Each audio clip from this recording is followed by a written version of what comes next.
Good students, आज हम हमारे डीएलएड सेकेंड ईयर आधुनिक विश्वविद्यालय शिक्षा के अंदर जो हम पढ़ रहे थे राधा कृष्णन कमीशन, इसको कंटिन्यू करते हुए इनकी सिफारिश और सुझाव में जानेंगे। राधा कृष्णन कमीशन में शिक्षण स्तर, ठीक है, कि जो राधा कृष्णन कमीशन है यानी विश्वविद्यालय शिक्षण अनुदान आयोग आया था, इसके अंदर शिक्षण का स्तर किस तरीके से होना चाहिए और इन्होंने क्या शिक्षण के स्तर को अपनाने को बल दिया है, तो इसके बारे में हम समझेंगे। सबसे पहले शिक्षण स्तर में केवल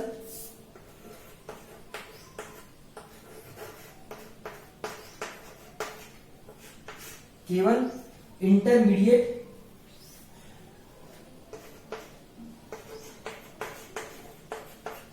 परीक्षा में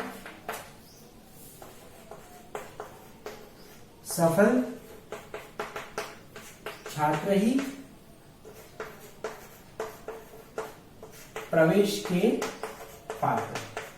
इनका पहली बात इन्होंने ये कही थी कि जो इंटरमीडिएट के अंदर सफल हो जाते हैं वे छात्र ही विश्वविद्यालय स्तर पर परीक्षा प्रवेश करने के लिए पात्र होंगे। अगर वो फेल हो जाते हैं तो प्रवेश नहीं कर पाएंगे, इसलिए इंटरमीडिएट छात्र ही विश्वविद्यालय की शिक्षा प्राप्त कर सकते हैं। सेकंड है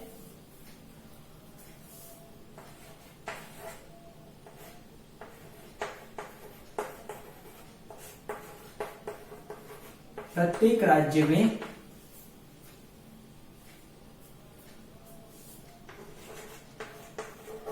अच्छी संख्या में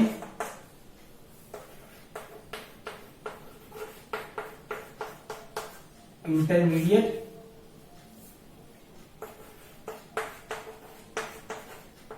कॉलेज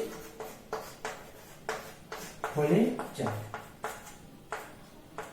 प्रत्येक राज्य में अच्छी संख्या में यानी कि इंटरमीडिएट कॉलेजों की संख्या बढ़नी चाहिए, अच्छी होनी चाहिए, ताकि अधिक से अधिक हायर एजुकेशन से जुड़ सके। इन्होंने इस बात पर बल दिया, तो अच्छी संख्या में कॉलेज खोले जाने चाहिए इंटरमीडिएट की। तीसरा है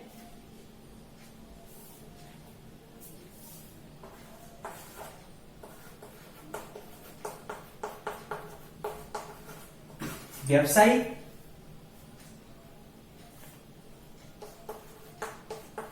शिक्षा प्राप्त करने के लिए अवसर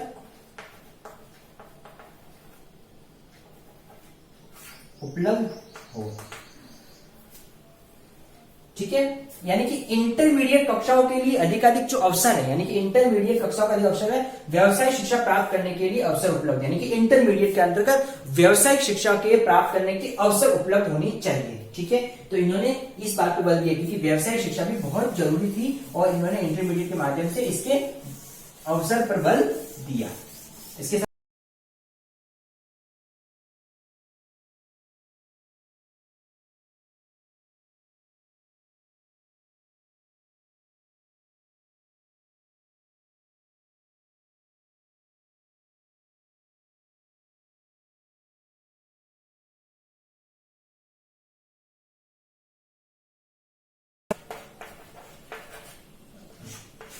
विद्यालय से संबद्ध हो, डिग्री कॉलेज जो विश्वविद्यालय से संबद्ध हो, छात्र संख्या 1500 से अधिक न हो। ठीक है, जो स्टूडेंट कैपेसिटी यानी कि छात्र संख्या है, उन छात्र संख्याओं को इन्होंने कहा 1500 से अधिक नहीं हो, यानी कि वे डिग्री कॉलेज जो विषय संबंध हो उन छात्रों की संख्या 1500 से अधिक नहीं होनी चाहिए। अगला 180 दिवस कार्य। ठीक है, एक सत्र में कम से कम 180 दिन यानी कि 180 दिवस कार्य दिवस होना चाहिए, यानी कि एक सत्र का जो निर्धारित कार्य शिक्षण सत्र है वो कितना माना गया, 180 दिन इन्होंने निर्धारित किया है इसके अंतर्गत।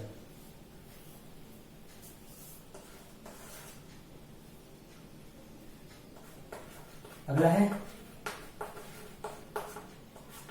शिक्षकों को व्याख्यान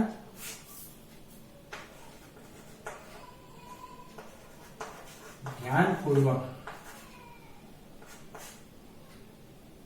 शिक्षक को अपने व्याख्यान ध्यानपूर्वक, यानी कि शिक्षकों को अपने जो व्याख्यान ध्यानपूर्वक देनी चाहिए और उसको तैयारी भी ध्यानपूर्वक करनी चाहिए, क्योंकि विश्वविद्यालय हायर एजुकेशन है, तो हायर एजुकेशन में अपना व्याख्यान बहुत ही ध्यानपूर्वक स्तर पर देना चाहिए। तो इस बात पर भी इन्होंने बल दिया है। इसके अलावा अगला है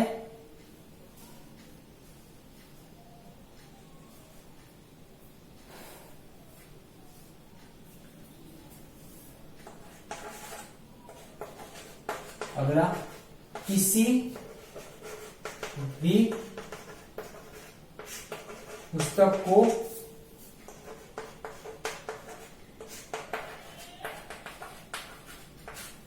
पाठ्य पुस्तक संज्ञा नहीं दी जाए। किसी पुस्तक को पाठ्य पुस्तक की संख्या नहीं दे सकते, यानी हर कोई पुस्तक पाठ्य पुस्तक नहीं है, इस बात पर भी ध्यान दिया गया। इसके साथ ही अगला है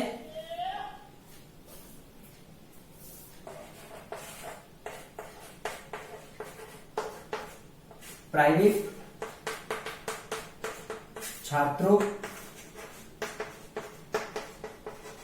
संख्या अधिक न हो। प्राइवेट स्टूडेंट्स, प्राइवेट छात्रों की संख्या अधिक नहीं होनी चाहिए, तो इससे बल है कि प्राइवेट छात्र अधिक न हो, जो भी है नियमित या रेगुलर तौर पर होने चाहिए।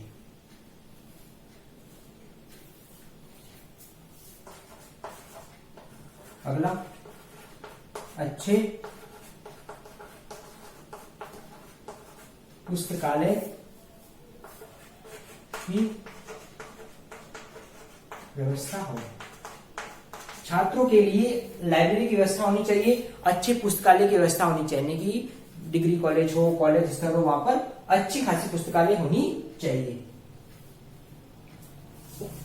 तो बिना लाइब्रेरी के शिक्षण अधूरा है, तो बिना लाइब्रेरी का शिक्षण कल्पना नहीं कर सकते, इसलिए अच्छी खासी पुस्तकालयों की व्यवस्था होनी चाहिए।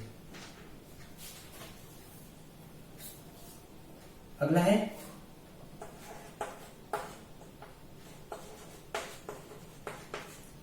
सेमिनार को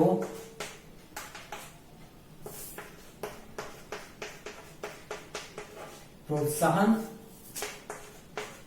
दिया जाए।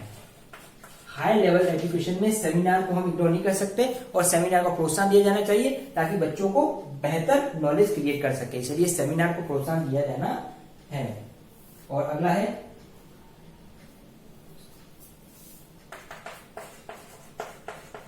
व्याख्यान को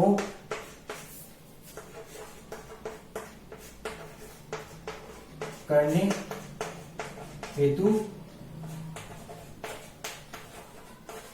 लिखित कार्य आदि की समुचित व्यवस्था।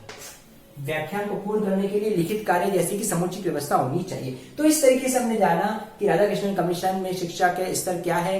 इंटरमीडिएट पास स्तर वाला ही मतलब कॉलेज शिक्षा विश्वविद्यालय स्तर से जुड़ सकता है, छात्र संख्या 1500 से अधिक ना हो, जो डिग्री कॉलेज विश्वविद्यालय संबंध हो, और प्राइवेट छात्रों की संख्या अधिक ना हो। और इस तरीके से हमने जाना कि और क्या क्या खूबियां हैं और क्या क्या जो इंपॉर्टेंट बातें जो इन्होंने राधा कृष्णन कमीशन ने शिक्षा के स्तर में बताई। तो आज हमने इस शिक्षा के स्तर को जाना। अब इससे रिगार्डिंग आज का आपका असाइनमेंट है होमवर्क।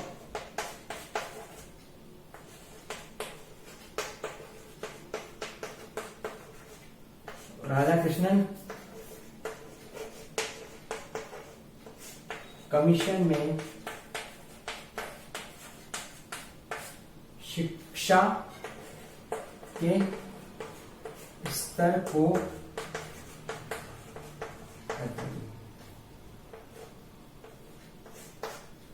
तो राधा कृष्ण कमीशन शिक्षा क्या स्तर है जो आज अपने क्लास में जाना है, इसी के बारे में आपको अपना असाइनमेंट करना है। इसको हमको इसके बचाव के जो उपाय है इसका कड़ी से पालन करना है, सावधानी सतर्कता रखनी है और अपने और परिवार के स्वास्थ्य का ध्यान रखना है। Thank you.